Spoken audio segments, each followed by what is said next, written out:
Ho, ho, ho! Merry Christmas. You are listening to Real Life and Other Fantasies with your host, author and journalist Melvin E. Edwards.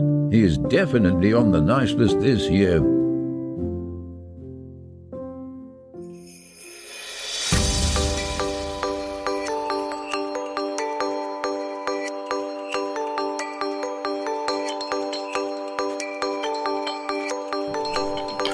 Happy holidays and welcome to this Christmas week edition of Real Life and Other Fantasies. I'm your host, Melvin E. Edwards, and I'm pleased to be joined on today's storytelling journey by Daniel DeBlanke, who is a composer, producer, instrumentalist, arranger, and music director, and is based in the Los Angeles area. He's literally a one-man band. Daniel, I'm honored to have you on the Real Life and Other Fantasies podcast. I know you're very busy this time of the year, so Merry Christmas, and thank you for joining us today. Merry Christmas, Happy Holidays. Thank you very much for having me, Melvin. So Daniel performs musically as Bombay Beach Revival, and that's the music you will be hearing in today's Christmas episode. He is the reason we're able to enjoy country fried soul Christmas music that's healthier than fried turkey and way more satisfying than figgy pudding. Nice. So Daniel, you're a 20-year touring and studio guitarist, a multi-instrumentalist, and a composer for TV and film, and your work can currently be heard on Disney TV and Apple TV. So what does someone like that, with your credentials, ask for Christmas? Well, in my newest song, I asked Santa for more guitars, even though I have a lot.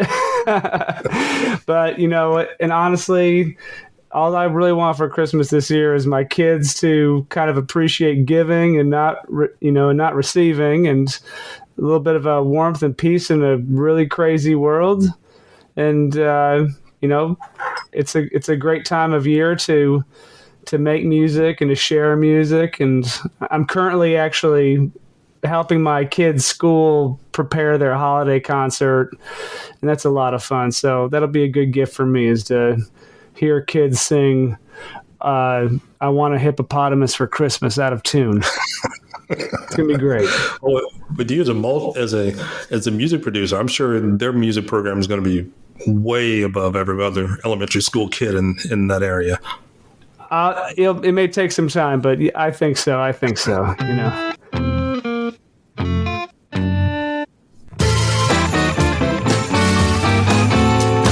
Christmas is here. Christmas is here. Everybody get excited. Christmas is here. We made it through another year. Gonna have a party, gonna put up a tree. String it up with popcorn and cranberry. Let that holiday spirit keep flowing through me.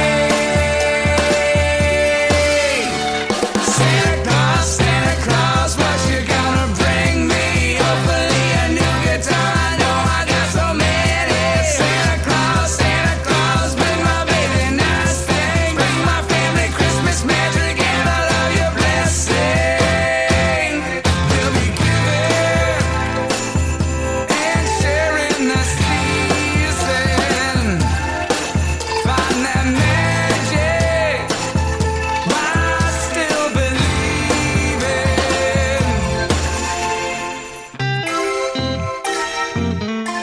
Like I mentioned, the name of your band is Bombay Beach Revival. So Bombay Beach is in California. That's and true. I looked it up, and it's like 200 feet below sea level Yes. and has about 200 residents currently. Yes. So what part of Bombay Beach are you trying to revive? Well, that's the thing. No part of Bombay Beach.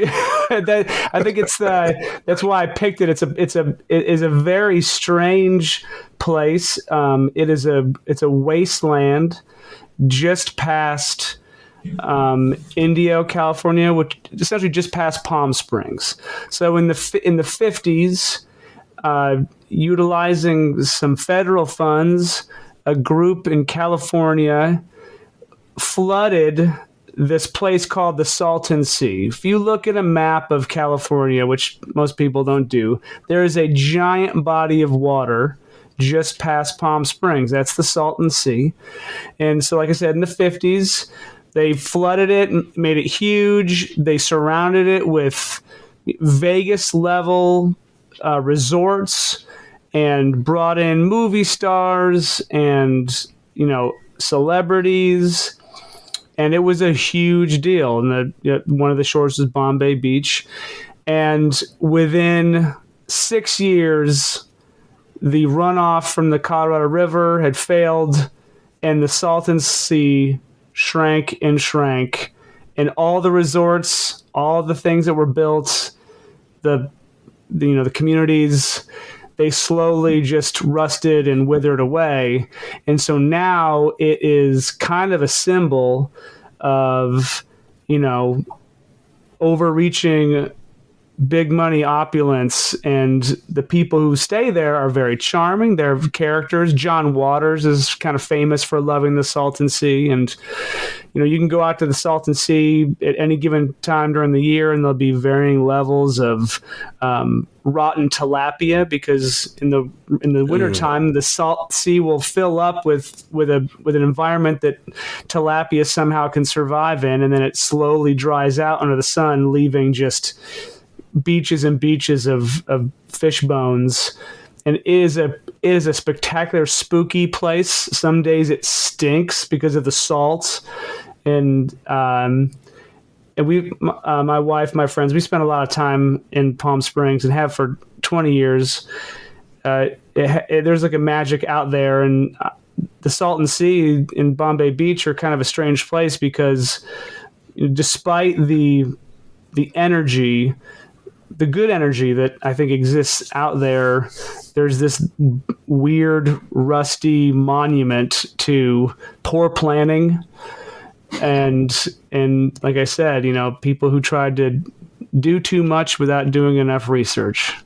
So I just love the place, and that's my homage to Salton Sea is Bombay Beach Revival. There you go. Also, BBR is also like a shout out to my hero, BB King. BB is Riley, nice. BBR. So that's also a little thing. That's nice. I like that. I like that a lot. All right, so you're a one-man band. Have you always been a one-man band? I do play shows, and when I do play, I have some revolving musicians, but one of a dedicated performer live is my close friend, Preston Scott Phillips, who is a Houston native.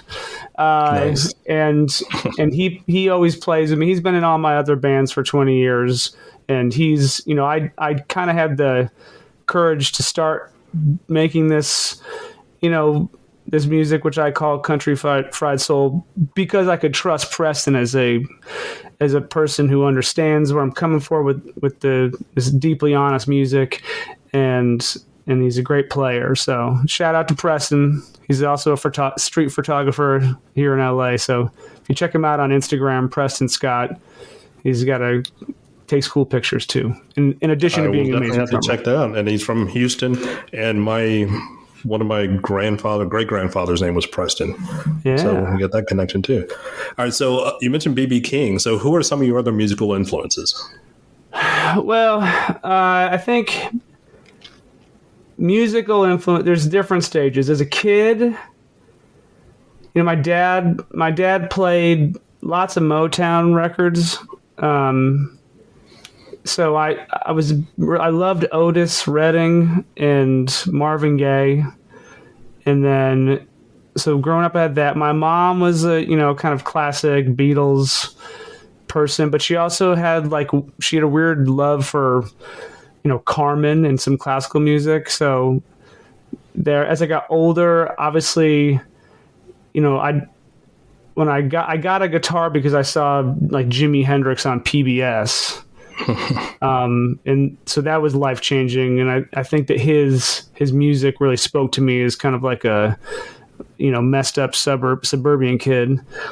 And then when I got my guitar, the very first night I had it, when a kid gets a guitar, it's almost like a teddy bear. You carry it around, you don't know what to do with it, but you want to just hold it so close. And I remember that the night I got it, I got it for Christmas, and BB King was on on the Tonight Show. So this is probably Carson, and I watched it and I was just like, what?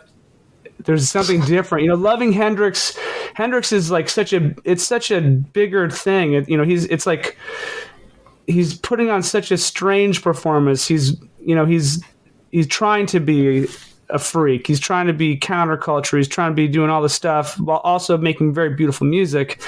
But then BB, when he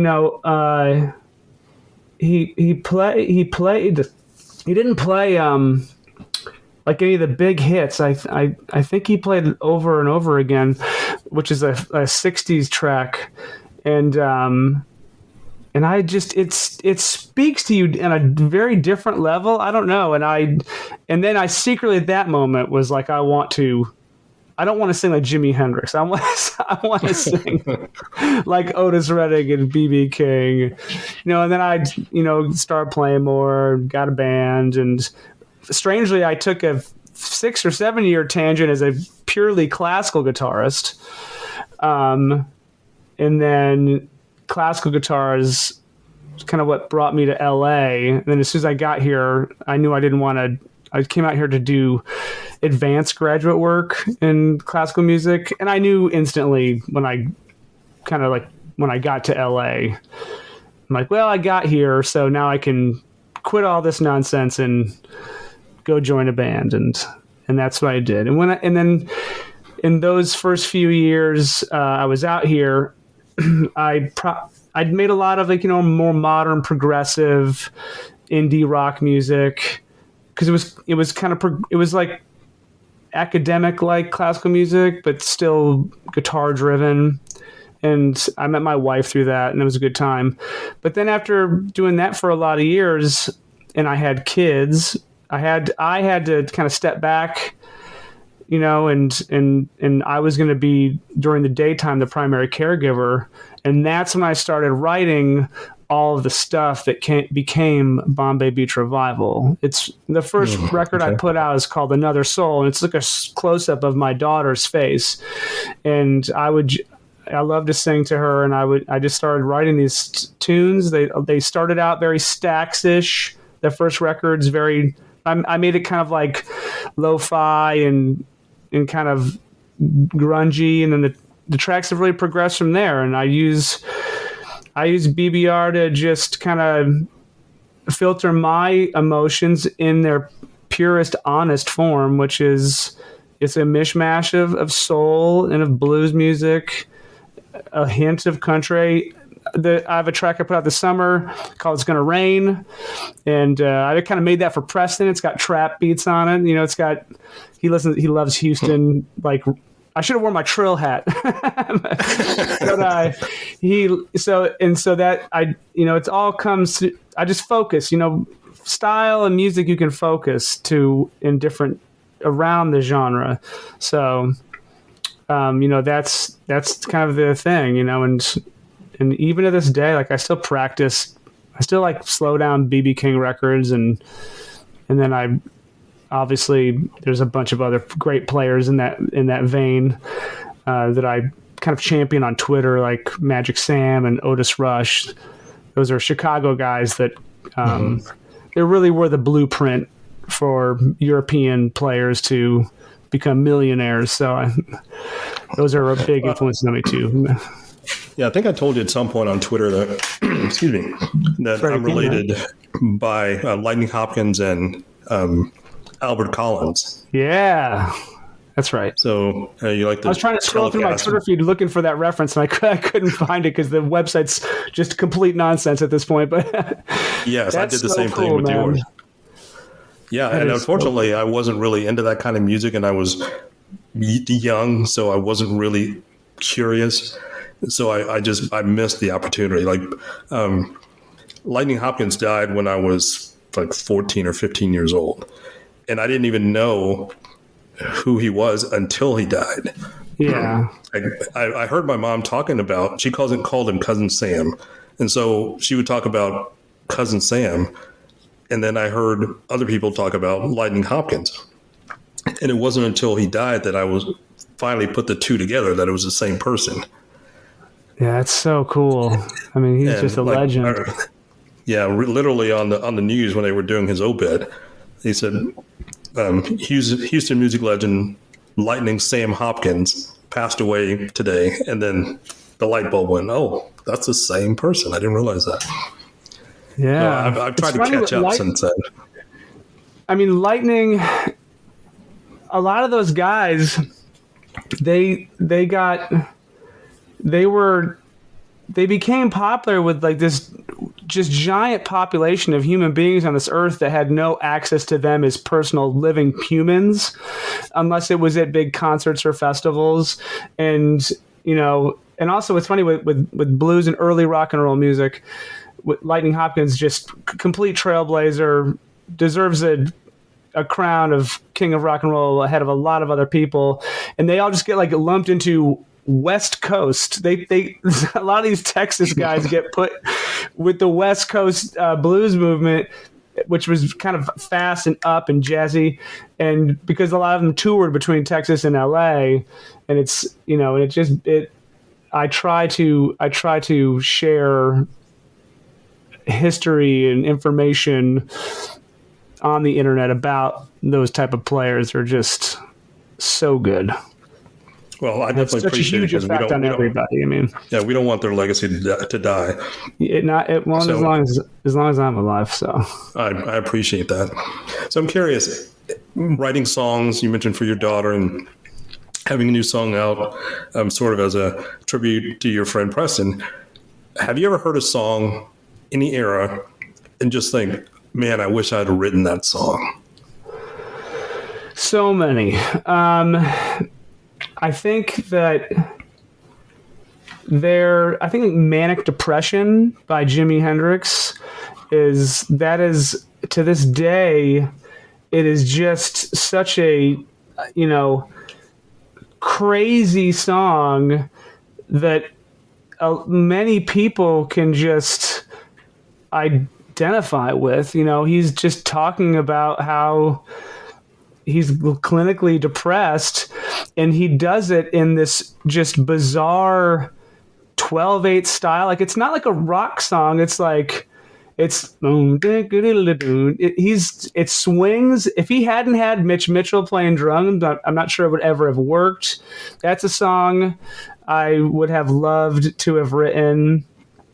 I think like Nothing Compares to You by Prince. That is another song that is just so insanely good. And Sitting on the Dock of the Bay by Otis Redding is that song. You know, you can put that song on for a baby or a teenager or someone on their deathbed, and it's going to still like lift them up and kind of evoke a peacefulness that is hard to do, you know. Wow, that's pretty profound. All right, so quick break here. So before we go any further, I'd like to thank all my listeners who have been tuning into this podcast on the Good Pods app. Good Pods is a podcast what Good Reads is to books. And you guys have been rating, reviewing, and listening so much that this podcast was number 1 on the Social Sciences Top 100 for the month, and number 2 in the Personal Journals category. So I want to take a moment to thank all my listeners and would appreciate if you would keep spreading the word. So thank you for all you've done. I truly appreciate it, and I certainly notice it.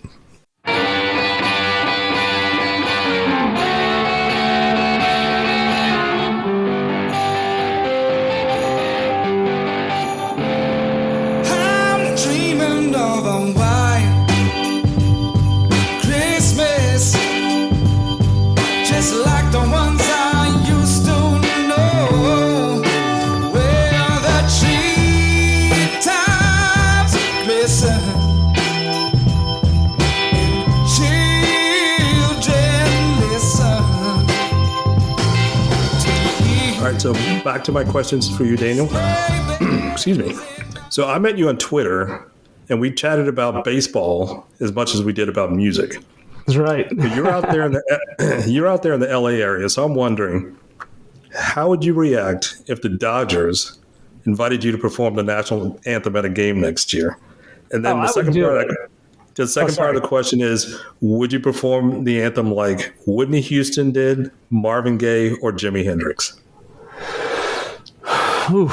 Well, that's hard.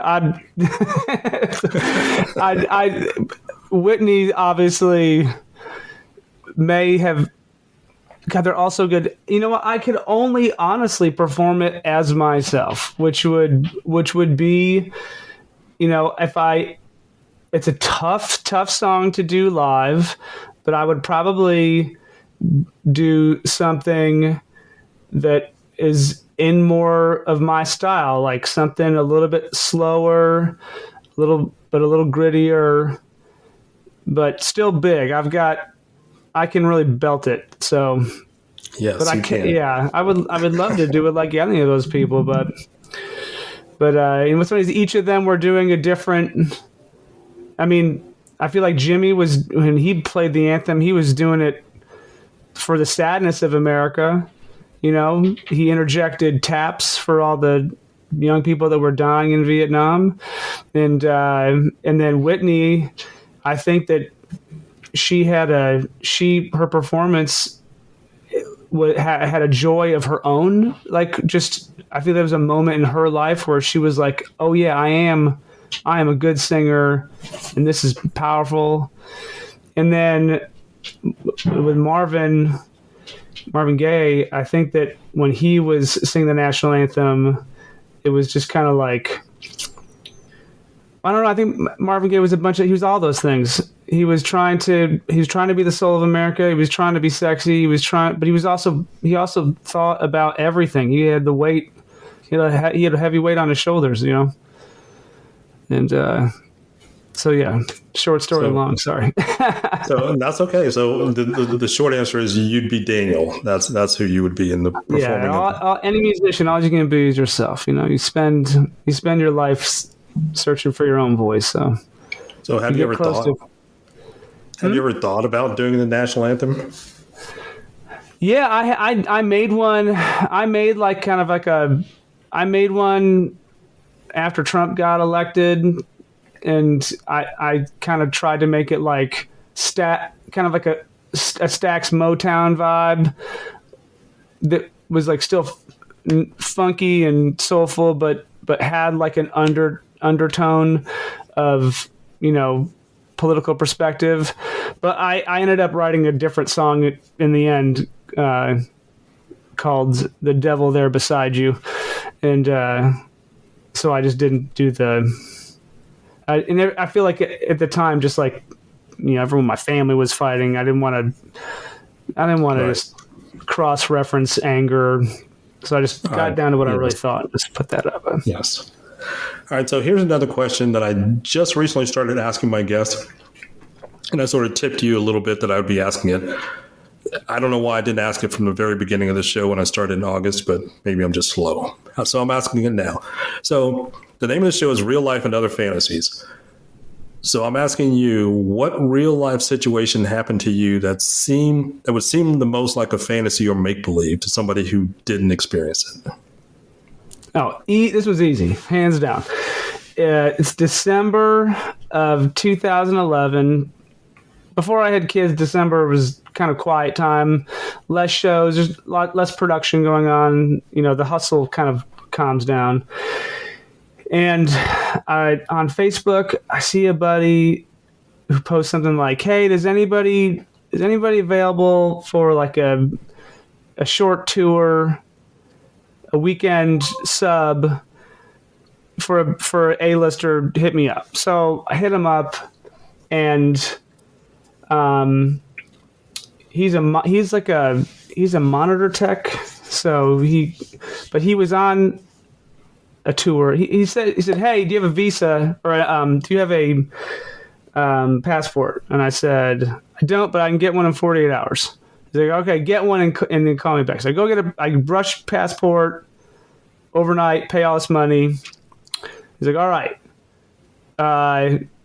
you're going to go on tour with Prince for 5 days." Whoa. He had to jump on a tour with Miley Cyrus, and and he was like, they all trusted him. It was all good. So I get my stuff, get on a plane. They fly me to Seattle. Oh, I'm sorry, to Victoria, Canada. And it was the end of the tour. So I just had to like kind of hang out. And if there was one Prince at the time, God rest his soul, he had a keyboardist who was a piano player, Cassandra, and then he had his music director, who played, electric piano, Wurlitzer, organ, synthesizers, kind of like an old school guy. And so they're like, oh, just hang out with Cassandra, and if she needs anything, just help her out. So for 5 days, I just got to sit on the side of the stage and watch Prince rehearse, watch the shows. I'm a tall dude, so I ended up just like, Prince plays shows after his big venues. So in Victoria and then in Vancouver and then Seattle, after the show, he would go to the club, and I'm super tall. I'm 6'5". And so like, they're like, oh, can you just like, they call him the man, right? Can you just walk the man from into the VIP area and then walk him? And I'm no security guard. I'm not a tough guy. I'm just tall. I can just hold the flash. But so anyway, the first night, no one knew who I was. And I get to the venue. Oh no, we went right to the club in the middle of the night. So I'm sitting there, and I actually missed the show I missed the show earlier in the night. So I get there, and the tour manager's like, oh, just go. You can just go stand on the side of the stage. So I'm standing on the side of the stage. Prince's band is just jamming, and it is like classic lineup of his touring band. And then all of a sudden this older guy's next to me, and he's got like a SA-80 saxophone, and I'm like, oh Moses, it's Maceo Parker, like from the JBs, like James Brown's magical saxophone player. And he walks on stage and starts playing with him. I did not know that Maceo was just on tour for this last few shows of the tour. And I'm sitting there, and they're just, I don't know, playing Pass the Peas or something. They are just, it is funk to the core. It is just so insanely good. I'm just like, I can't believe this is real. I'm just shaking my head. And then I look to my right, much lower, because I am very tall. And Prince is just sitting there watching Maceo Parker, just bopping his head with me. And I was like, this cannot be real. And he did like a Fred Armisen thing, like, yes, that's Maceo Parker, real. and he is that good. And then he just walked on stage and started bashing on an old electric piano, and then picks up a guitar and then plays for 3 hours. We went back we jumped on a tour bus, and then I did that for 3 more nights, and it was just magical. I saw him play the Purple Rain for the first time in like 10 or 15 years, and I just sat there, and in terms of seeing a musician, I will never witness that again. I mean, just, he was flawless. He was perfection, and it was absolutely better than I could ever have imagined. So That's inspiring. Incredible. That's incredible. Prince is one of my favorites. I'm a huge Beatles fan. You can see me wearing my Beatles shirt. And Prince is a solid number 2 on my list after the Beatles. So I'm curious, were you a Prince fan before the show, or did you become a Prince fan? Okay. I was a Prince. I when I was a kid in the 80s, I was probably 4 or 5 when Purple Rain came out, and my brother played it. And, especially that record, there's something kind of like haunting about it. I absolutely loved it. And then in the 90s, I was into the new power generation, all that jazz. And then I think as I became a better musician, I really appreciated. You don't realize when you're a kid. When I was younger, you didn't think of Prince as a funk and shredding guitar protege. And then as you get older, you realize, you see live bootlegs and see him, and he's just like. I think the first time I saw him was in 2001, and it was just like. It's insane. He's just so good. Absolutely just insanely good. Yeah, gone way too soon. Way too soon. Yeah. I mean, total accident, too. He just... Total accident. Yeah, just way too bad. Okay, so I've only got a couple questions left. And throughout this episode, my audience gets the pleasure of enjoying your Christmas music. And then I'm going to close it with a song that's not a Christmas song, but I'll get to that in just a moment. But I'm curious, this will be airing the week of Christmas. So what's your favorite Christmas movie? Well, let's see. What's my favorite Christmas movie, or what's my favorite movie to watch on Christmas? However I think you in want to terms define of, it. It's funny. I don't know why, but... And I know it's a controversial film for a lot of people, especially in the blues world, but I love watching the Blues Brothers on Christmas. And I always watch it with my dad. Like, as soon as some rich uncle gave us a VCR, and like the third thing my dad got his hands on was the Blues Brothers. And it was, I don't know why, we just always watched it on Christmas, and now I watch it every Christmas, and I know it's hokey and weird, and it's problematic in some ways, but it does have life changing performances by some of these musicians. For me, to see Aretha Franklin and dance and sing with these Ray Charles in the music shop with that old Yamaha, and obviously James Brown, and then the thing about Maxwell Street, they show John Lee Hooker on Maxwell Street, which was like, that was where it all happened. And I know it's hokey for Dan Aykroyd and Jim Belushi to declare themselves the Blues Brothers, but that movie just like, my dad has passed away, so every year I watch it, I'm just like, it's love. I love that film, and that'll always be a connection you have. Said, huh? I said that'll always be a connection you have with him, with your dad. Yeah, and I have seen people have, like I said, people have problems with it. I get it, but Aretha Franklin, she said that if she had not done that film, that there would never have been a career resurgence in the 80s. Like, that made her, that came out in 1980. Disco was super huge. People, Motown Records, and Atlantic stuff that she did was not as, she wasn't the industry that she should be at that point. So, that movie's just, it is stupid, but it is good, and I love it. I've actually never seen it. I've never seen the Blues Brothers. You mentioned it came out in 1980. Yeah. And that's the year my dad passed away.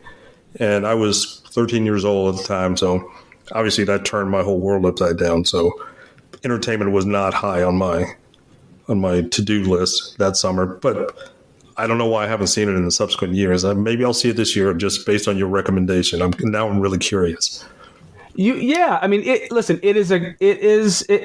it's an over-the-top comedy. It is clearly, driven. Dan Aykroyd who's a solid harmonica player and a blues historian, and spent a lot of his time in Chicago with a lot of those guys. It really came from a good place. But it is a 1980 film with a star who is a drug addict out of control. Is a wild movie, and it's actually the last. It's the last of the. Or someone told me, this might not be true, but I was told that it's the last of the old Hollywood studio movies where one studio made it and everyone who worked on it got royalties, and after that movie, that's when the industry kind of splintered, and gaffers went to a different production company, and then there was a distribution and all that jazz. They say that's the last of those films. So. Okay. Well, when I asked that question, I never expected an answer like that. So I appreciate that. I was thinking Elf or It's a Wonderful Life or Christmas Story. I didn't expect the Blues Brothers, but I appreciate that. I know it is a weird thing, but God, that movie was it's a very wild movie. You should watch it. I'm definitely going to watch it. It's on my list now. So I've got one last question for you. And so where can people find your music, and how can they follow you on social media? Okay, on social media, I'm on Instagram and Twitter. Twitter, obviously, I'm not sure how long it's going to last. I'm also on Threads, but, I have a TikTok that I just kind of started. They're all Bombay Beach Revival. And then for music, you can Spotify, Apple Music, every streaming service, YouTube.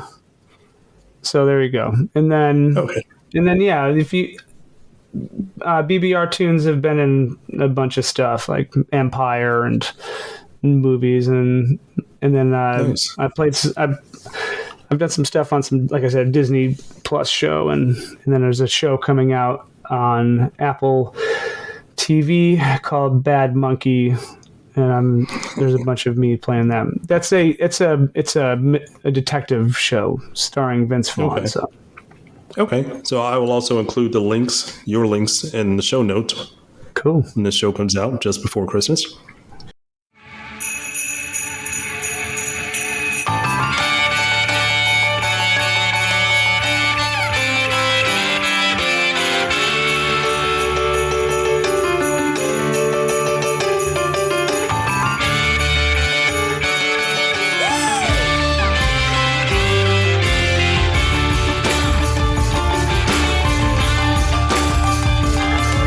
Merry Christmas and a happiest New Year. Oh, Merry Christmas and a happiest New Year. Daniel, I appreciate your time today. I really enjoyed this conversation. And just to remind you, Daniel is known musically as Bombay Beach Revival, so you can look for his music anywhere, and including on the show notes. You can find the links there. Thank you for joining us for today's storytelling journey. Before we go, I just want to, again, thank you for sharing the music with us so that we can play it during this episode and that people can enjoy it and probably be introduced to it for the first time. And I'm sure they will become fans as soon as they hear your music. You're extremely talented. Thanks, man. All right, so let's close this episode with Daniel's newest song that was just released this month. It's called Trouble, and I will dedicate it to everyone who will be getting coal for Christmas this year because they've been causing trouble to people in their lives in 2023. Oh, yeah. Merry Christmas, and thank you for sharing your music with us. Merry Christmas. Enjoy this awesome song and consider it the best gift you can receive this year, because it is, even if you're also getting coal. Here's Trouble by Bombay Beach Revival. I'm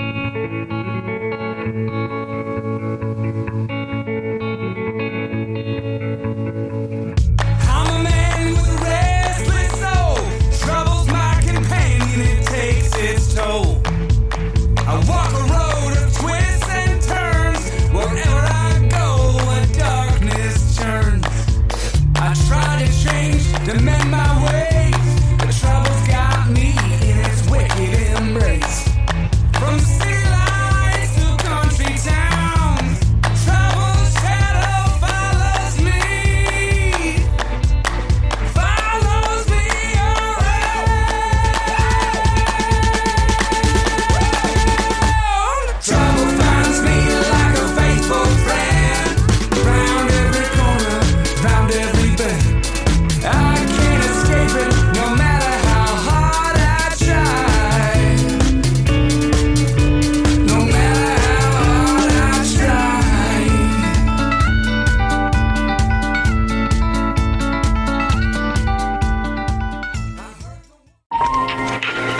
that was another edition of Real Life and Other Fantasies with your host, Melvin E. Edwards. Join us again next time for more stories about more things than you can imagine. Some of those true stories may even be about real life. See you next time.